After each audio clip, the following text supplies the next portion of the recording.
अस्सलाम वालेकुम ख़वातीन और हज़रात, मेरा नाम है डॉक्टर माहिदा और आज मैं आपकी खिदमत में हाजिर हुई हूँ एक टॉपिक को डिस्कस करते हुए, जिसको हम आमतौर पे कहते हैं कायरोप्रैक्टिक एडजस्टमेंट, मोरों की अलाइनमेंट करना या मैनिपुलेशन ऑफ स्पाइन। अच्छा, हमने इसके ट्रेडिशनल मेथड्स तो बहुत ज़्यादा देखे हैं, जिसके अंदर स्पाइन की रोटेशन करके कहें आम ज़बान में तो जी स्पाइन से पटाखे निकाले जाते हैं।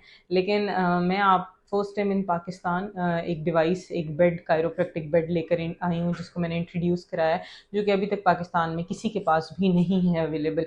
ये बेड उन लोगों के लिए बहुत ज़्यादा बेनिफिशियल है जो कि वेट में ज़्यादा हैं, जिनकी हम नेचुरल या आप कह लें ट्रेडिशनल कायरोप्रैक्टिक एडजस्टमेंट्स हम अचीव नहीं कर सकते, या ऐसे पेशेंट्स जिनको लिस्थीसिस का इशू है, या कई ऐसे पेशेंट्स जिसमें हमें रोटेशन करना यानी कि गर्दन या स्पाइन को मरोड़ना या रोटेट करना मना किया जाता है कि नहीं करना और ये हार्मफुल हो सकता है। उस तरह के पेशेंट्स के लिए ये बहुत ज़्यादा बेनिफिशियल है और इससे स्पाइन की अलाइनमेंट बहुत अच्छे से अचीव की जाती है।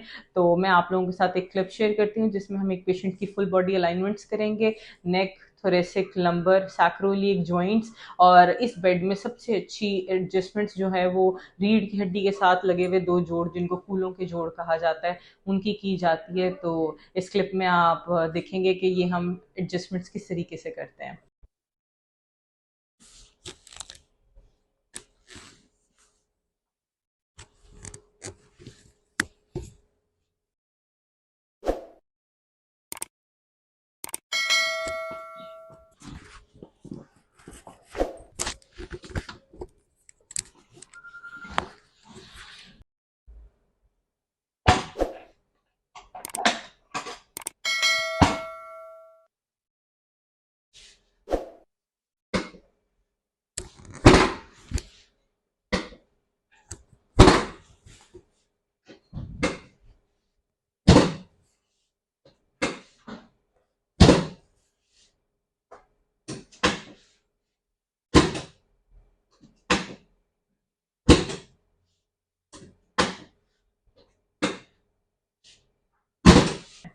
Stay tuned for more videos. Jazakallah. Take care.